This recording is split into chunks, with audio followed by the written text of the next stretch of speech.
하나님의 말씀은 누가복음 21장 20절로 시작을 합니다. 성령의 성경 해석학. 핵심적인 것은 창세부터 계시록까지 예수 그리스도가 누구시고 무슨 일을 하셨는가. 그것은 곧바로 인간의 창조의 원판이자 인간을 구원하러 오신 분이고 마지막 인간을 심판하러 오시고 그리고 영원토록 인간과 더불어 오신 예수 그리스도의 어떻게 보면 구원 경륜에 대한 분명한 말씀을 성경에서 여러분이 찾고 또 그거를 믿고 그거를 실천을 해야 되는 거, 이게 제일 중요한 거거든요. 두 번째로 중요한 거는 삼위일체 하나님이 어떤 분이고 무슨 일을 하시고 그리고 우리에게 뭐를 요구하시는가, 그거를 성경에서 여러분이 찾고 또 믿고 실천해야 돼요. 세 번째가 우리가 어떻게 하면 예수 그리스도를 믿고 그분을 이제 순종함으로 이제 영생에 들어가는가. 네 번째는 이제 영혼 몸의 인간이 예수 그리스도 안에서 성령을 따라 어떻게 온전한 사람이 되는가. 이제 그겁니다. 이제 그 외에 이제 그거를 근거로 해서 우리가 이제 성경을 통해서 배워야 할 말씀들이 참 많죠. 가정, 뭐 이렇게 직장생활, 사회생활, 국가, 인류는 어떻게 될 것인가. 이제 그런 것들을 성경에서 직접 말씀을 얻기도 하고 우리가 재해석을 해야 되는데요.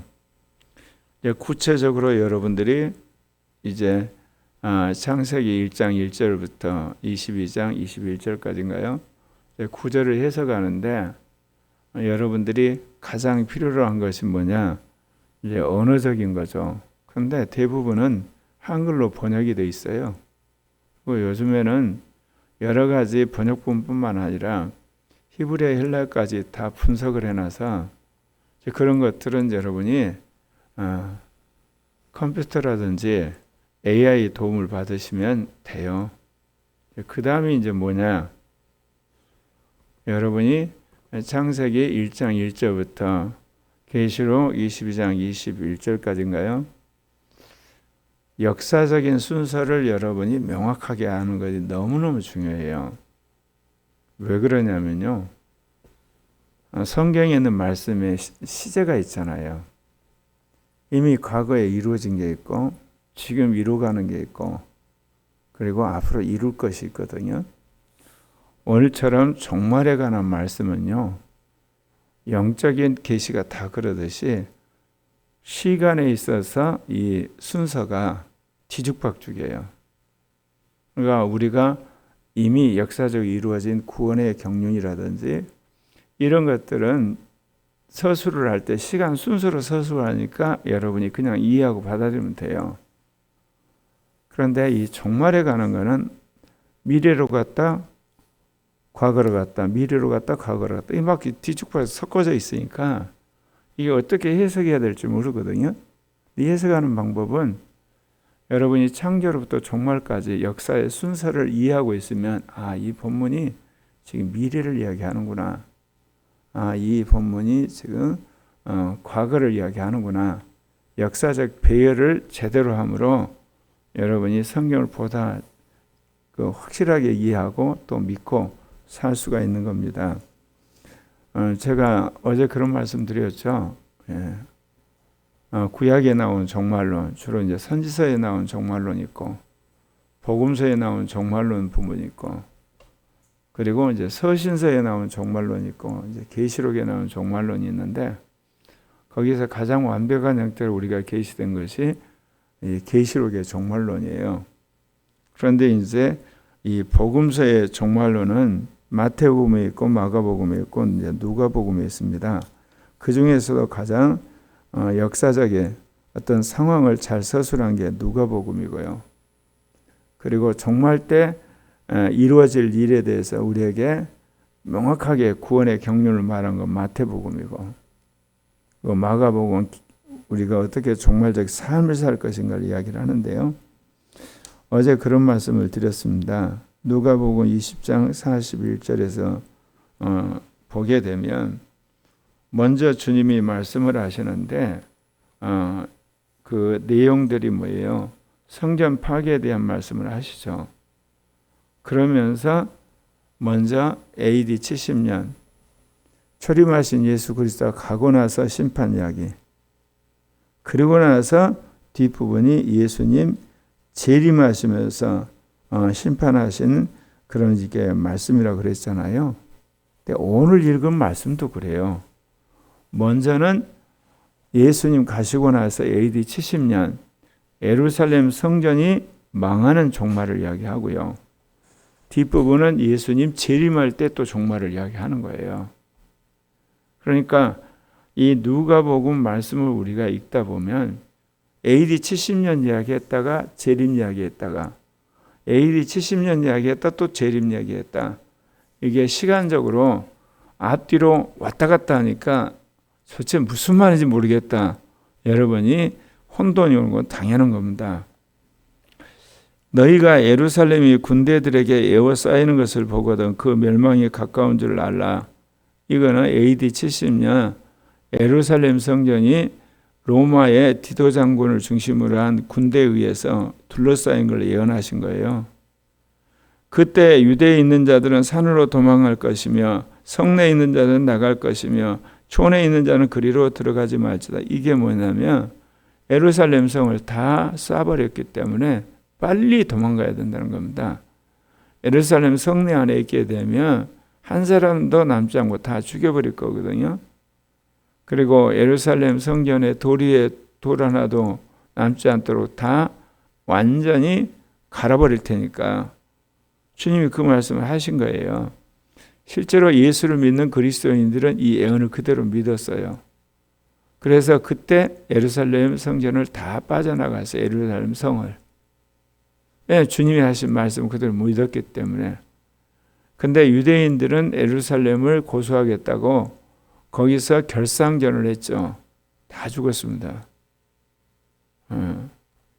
물론 그걸 해서 장렬히 전사하는 것도 된다고 자신들이 생각하면 어쩔 수 없지만 주님이 예언을 하신 거거든요. 이 날들은 기록된 모든 것을 이룬 징벌의 날이니라. 그러니까 주님이 다윗을 통해서 예루살렘 성을 정복하고 솔로몬이 예루살렘 성전을 지은 연후에 이스라엘의 정신적인, 종교적인, 정치적인, 사회적 중심지였던 이 예루살렘, 그것이 물론 바벨론 포로 때 한번 파괴되죠. 그리고 돌아와서 다시 회복한 이후에는 이게 종교적이고 정신적 중심지였는데 이제 AD 70년 이것이 완전히 회파가 됩니다. 그래서 오늘 주님 뭐라고 그러냐면 이 날들은 기록된 모든 것을 이루는 징벌의 날이다. 그러니까 바벨론 포로 때는 정치적이고 또 말하자면 군사적인 의미에서 주권을 잃어버린 날이고 이제 AD 70년은 완전히 정신적이고 종교적인 하나의 중심지로서 예루살렘과 예루살렘 성전이 완전히 파괴된 날입니다. 이후부터는 이제 로마가 여기에 유대인들을 거주하지 못하게 하는데 그들이 나중에 또 135년 무렵인가요? 모여가지고 또 로마에 항거를 해요. 그 이후부터는 이 예루살렘에 아예 접근하지 못하도록 막아버렸던 거거든요. 징벌의 날이라는 겁니다. 그날에는 아이벤 자들과 젖먹이는 자들에게 화가 있으리니 이는 땅에 큰 환난과 이 백성의 진노가 있겠습니다. 왜 그러겠습니까? 아이벤 자들과 젖먹이는 자들이 이 예루살렘 성과 예루살렘 성전에서 도망갈 수가 없잖아요. 거동이 이제 둔하니까. 그런데 로마 군대가 와서 둘러싸니까 그러니까 환난의 날이고 징벌의 날이고 어떻게 보면 엄청난 고통의 날이 오는 거예요. 그들이 칼날에 죽임을 당하며 모든 이방에 사로잡혔고 그래서 유대인들을 이 예루살렘에 거주하지 못하도록 다 흩어버렸습니다. 그러니까 유대인의 역사를 만을 우리가 봐도요 하나님 살아계심을 볼 수가 있어요. 그렇게 고난받은 백성도 없고 그렇게 축복받은 백성도 없는, 인류 역사상 이스라엘처럼 그렇게 고난받은 백성이 없어요. 생각을 해보세요. 우리 일제 한 36년만 해도 언어를 잃어버리고 이름까지 바뀌고 완전히 우리 민족의 혼이 그냥 거덜날 정도로 됐는데, 북이스라엘 망한 거로 말하면 BC 722년이고 남유다 망한 것이 BC 586년. 그러다가 AD 70년은 아예 예루살렘 성전과 성까지 다 파괴되고 거기에 거주도 못하게 하고, 그래서 그들이 다시 나라를 세운 게 1948년이에요. 그러니까 무려 2500년을 전 세계에 유리하다가 다시 나라를 세운 민족이 있냐고요? 없어요. 지금 미국이 이스라엘 절대적으로 방어한 이유가 뭡니까? 유대인들이 미국의 정치, 경제, 외교, 문화, 언론, 금융, 과학 이런 분야를 다 잡고 있거든요. 이번에 트럼프가 그랬잖아요. 저기 하마스 그 공격 때 이스라엘 가서 아예 진멸하다 싶으니까 팔레스타인 지지하는 학생들이 데모를 했어요. 시민들도. 근데 트럼프가 어때요? 그 학생들 전부 다 추방해 버리잖아요. 그리고 총장들 낭만한 사람들 많고, 그리고 학교 아예 연방 보조금 안 주겠다고. 저렇게 한 배경이 뭐겠어요? 미국이란 나라의 핵심적인 것들을 유대인들이 다 쥐고 있거든요. 돈을, 금융을. 그러니까 트럼프도 자기 지지해주고 자기를 선거장을 대고 지지하는 그 세력을 비호할 수밖에 없거든요. 그러니까 절대적으로 이스라엘을 저렇게 두둔하는 겁니다. 수많은 사람들이 그랬죠. 이스라엘과 하마스 전쟁이 일어나니까 아랍 전체가 골기를 하고 이스라엘이 코너에 몰릴 거다. 근데 결과는 지금 어때요? 아랍 지정이 괴멸하다시피 아예 힘을 못 쓰잖아요. 앞으로도 그럴 거예요. 성경이 그렇게 말하고 있으니까. 그들이 칼날에 죽임을 당하며 모든 이방에 사로잡혀 가겠고, 예루살렘은 이방인의 때가 차기까지 이방인의 짓밟히리라. 그래서 예루살렘이 AD 70년 망하고 나서 완전히 회파되고 나서 이방의 때까지 그게 밟히게 돼요. 그러다가 이제 1948년 그 땅을 회복했지만 유대인들이 회복을 한 거죠. 그러나 계시록 말씀을 보게 되면 두 선지자가 와서 민족적인 회개운동을 하고 예수를 영접하는 날이 옵니다. 그게 전 3년 반이에요. 평화의 왕으로 유장한 적그리스도가 세계의 총통으로서 지배할 때 이 두 선지자가 와서 민족적인 회개운동을 통해서 예수를 영접하게 되거든요. 그러니까 이방인의 때가 다 찰 때까지 예루살렘은 짓밟힐까 주님이 분명히 예언을 하셨어요. 근데 그 예언이 이루어졌어요. 그래서 주님의 재림에 대해서 이야기를 할 때 우리가 여러 가지 소식들을 들으면 여러분이 혼돈이 올 때가 있어요. 저도 예전에 그랬으니까 무슨 예언을 받았다 그러고 무슨 이게 환상을 봤다 그러고 신령한 자들이 천국 가서 전부 그런 이야기들 여러분 듣고 여러분이 부안해동하시면 안 돼요. 전부 쓸데없는 이야기들이에요. 분명한 것은 이스라엘이 독립을 했다는 거. 성경의 예언이 확실하게 이루어진 거예요. 1800년 만에 확실히 이루어진 거거든요. 그리고 또 하나 뭐냐? 지금 세계가 복음화되어 가고 있다는 거. 그리고 요즘에는 뭐예요? 자본주의를 통해 세계가 하나로 되어 가는 거 있잖아요. 점점 하나로 되어 가요. 지금 어떻게 보면 이제 각자 도생인데 국가마다 이게 전 세계가 하나 되기 위한 과도기예요. 제가 말씀드렸죠. 200개 국가가 지금은 나름대로 군대도 가지고 경찰도 가지고 나름대로 정부라든지 의회라든지 사법부를 가진 독립국가로 존재하는데 각자 도생으로 간다는 이야기가 실은 각자 도생으로 가지만 각자가 망하는 겁니다, 이제. 왜냐하면 국민들이 자꾸 복지 이야기하고 교육 이야기하고 국방 이야기하고 또 환경 이야기하고 뭐 이렇게 건강 이야기하면서 정부에게 엄청난 재정 적자를 요구하면 각자 망하는 거예요. 그리고 그야말로 전 세계 계시록에 예언한 대로 10대 강국만 살아남고 세계적인 재벌들만 살아남아요. 그래서 전 인류가 잘 사는 게 아니라 점점 새끼밥 먹고 나름대로 살긴 하는데 숨쉬고 살긴 하는데 다 상대적으로 가난하게 돼 있어요. 81억을 대상으로 사업하는 세계적인 재벌들과 세계적인 국가만 살아남는 거예요. 이제 세계는 그렇게 가요. 이제 이런 와중에 우리가 해야 할 일이 뭐겠어요?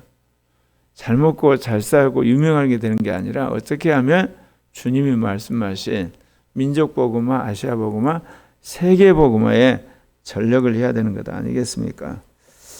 1월 성신은 징조가 있겠고 땅에서는 민족들이 바다와 파도의 성난 소리로 인하여 혼란한 중에 공고하리라. 이제 이게 주님 재림하는 이야기입니다. 갑자기 예루살렘 멸망, AD 70년 전후한 이야기 하시다가 이제 주님이 또 이제 재림하는 이야기 하시거든요. 그야말로 달과 별과 이 모든 것이 흔들리는, 그래 땅에서는 민족들이 바다와 파도의 성난처럼 혼란 중에 공고하리라. 말씀드린 것처럼 나라와 나라, 민족과 민족, 계급과 계급, 지역과 지역, 인종과 인종이 싸우는 더 혼란한 시대로 가요.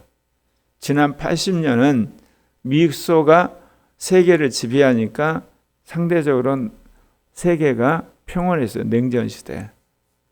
그리고 이제 소련이 망하고 나서 한 30년은 WTO 평온했는데 이제 미중 패권 전쟁이 이루어지면 또 나라가 이제 힘들어지는, 그러면서 각자 도생이라는 것 때문에 이제 전쟁이, 크고 작은 전쟁이 굉장히 많아집니다. 왜냐하면 누르고 있던 힘이 이제 사라지니까 부족 간에, 계급 간에, 지역 간에, 인종 간에, 이념 간에, 종교 간에 계속 크고 작은 전쟁이 터지거든요. 그래서 이 말씀을 하시는 거예요, 지금. 예. 사람들이 세상에 임할 일을 생각하고 무서워함으로 기절하리니 이는 하늘의 권능들이 흘리겠습니다. 하늘에 있는 것도 이제 흔들리게 되죠. 특별히 뭐냐, 지구를 싸고 있는 이 오존층도 구멍이 나서 자외선이 들어와서 수많은 사람이 암이 걸리게 되고, 그리고 앞으로 여러 가지 이런 여러 가지 유성이나 이런 것들도 별똥별도 떨어지게 되고, 그리고 이제 공기도 안 좋아지고 지진도 일어나고 해일도 일어나고, 그다음에 뭐 이렇게 폭설 같은 거. 그래서 계속해서 한파도 일어나서 사람들이 흉흉해지는 그런 것 속에서 주님이 이 아시아 복음화, 세계 복음화 완성을 하고 말씀하시는 겁니다. 루가복음 21장 27절에 보면 그때 사람들이 인자가 구름을 타고 능력과 큰 영광으로 오는 것을 보리라. 주님 재림 이야기 하시는 거잖아요. 그러니까 이 말씀을 읽었던 초대교회 사람들은 주님이 곧 오신 줄 알았어요. 왜냐, 여기 예루살렘 멸망 이야기가 나오고 나서 곧바로 주님 재림 이야기 하지 않습니까? 이게 시간적 간격이 없는 것처럼 생각하죠. 근데 오늘날 이제 2000년을 넘어선 우리들은 이거를 명확하게 구분해서 보잖아요. 앞에 부분은 예루살렘 멸망이구나. AD 70년에 이루어진 사건이고, 뒤에 있는 사건은 이제 예수님 재림하신 말씀이구나. 이걸 구분해서 우리가 보니까 이 내용이 명확하게 이해가 되고 우리에게 와닿지만, 이 복음서라든지 서신서, 계시록을 이제 듣고 또 사도들로부터 그 메시지를 들었던 초대교회 사람들을 생각해 보세요. 주님 곧 온다는 거예요. 그렇기 때문에 결혼 안 한 거예요. 직장도 안 다니고. 그리고 고향을 떠나서 곧 오시니까 목숨 걸고 복음 전해야 되는 거예요. 그리고 곧 오시는데 우리가 이 땅에서 이렇게 적그리스도적인 황제에게 우리가 절하고 멸망의 길을 가겠냐. 그렇게 해서 로마 제국을 복음한 겁니다. 그런데 300년이 지나도 주님이 안 오시는 거예요. 그러니까 사람들이 새롭게 해석을 하는 거예요, 또. 그래가지고 이제 신학을 정립하기 시작하고, 그렇게 해서 1000년쯤 무렵 됐을 때 이제 크리스텐덤, 천년왕국이 이제 시작되려는가 또 그래가 종말론 횡행하고, 종교개혁도 그러고, 2000년 될 때도 그러고. 근데 주님 아직 안 오셨어요. 그러니까 세상 사람이 뭐냐, 주님 뭐 오신다는 이야기 말도 안 된다 자꾸 그러죠. 근데 오시기는 오셔요. 그러니까 지금까지 수많은 기독교 지도자들이 오해한 거는 뭐냐, 주님 오시는 것만 바라봤지 이 땅에 주님의 몸된 교회가 뭐를 해야 될 건 생각을 안 하는 거예요. 주님이 우리에게 허락한 일을 다 했을 때 오신다니까요. 그 중에 하나가 이스라엘이 독립한 거예요. 세계가 복음화돼야 돼요. 성경의 말씀이 이루어져야 하는데 그게 뭐냐? 창조의 비밀이 다 드러나야 돼요. 그리고 세계가 이제 복음화가 되고 이스라엘이 민족적으로 회개를 하고 돌아와야 돼요. 그리고 하늘에 있는 사단과 악한 영이 지구로 다 쫓겨야 돼요. 그래야만 주님 오시는 거예요.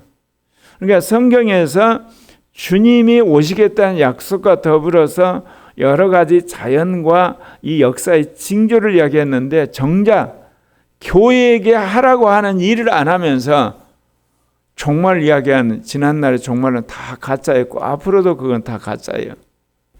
그러니까 여러분이 그런 어떤 의심이 든다든지 마음에 혼돈이 올 때 성경에서 주님이 우리에게 하라고 하는 명령들이 과연 얼마나 이루어졌는가를 여러분이 셈해 보셔야 돼요. 이루어진 것과 이루지 않는 못 이룬 것. 그래서 마저 그걸 이루셔야 주님이 오신단 말입니다. 이런 일이 되기를 시작하거든 일어나 머리를 들라 너희 속량이 가까웠느니라 하시더라. 이런 일이 있을 때 우리의 모든 구석이 완성된다는 겁니다. 주님이 오셔서 그걸 완성하시죠. 그렇기 때문에 우리가 이런 복음서에 나온 종말론도 그렇고 구약의 종말론, 그 다음에 이 서신서의 종말론, 계시록 종말론을 볼 때 동심하지 말고 주님이 명령한 그 명령을 우리가 열심히 순종해서 실천하고 성취하는데 열심을 내는 여러분 되시길 바랍니다. 제가 요즘에 이제 생물학 공부하면서 저번에 물리학 연구하고 창조의 비밀이 다 드러나야 주님 오세요. 생각해 보세요. 천연왕국이나 새 하늘과 새 땅에서 창조의 비밀 뭐가 필요해요? 이미 영으로 교통하는 세상인데 이 창조의 비밀, 역사의 비밀은 여러분 교회 시대에 필요한 거예요. 주님이 그 진리를 다 드러내시는 거예요. 그래가지고 이제 더 이상 인간들이 하나님이 없다고 못하게끔 주님이 진리를 드러내는 거고, 그것도 요즘 오픈 AI를 통해서 사람들이 맘만 보면 다 그 지식을 공급받게끔 주님이 루트를 만들어 놓은 거거든요. 그렇기 때문에 우리가 이제 알아야 될 것은 성경에서 하라고 하는 일을 나와 교회가 다 해야 된다는 거. 자연적인 현상이나 역사적 상황이나 정치적인 거는 참 두렵고 어떻게 보면 가슴 떨리고 또 그러다 보면 주님 오시는 거 아니냐 그런 의심이 들 수도 있지만 그런 마음 내려놓고 차분하게 주의 말씀을 이루는 우리가 되었으면 합니다. 기도하십시오.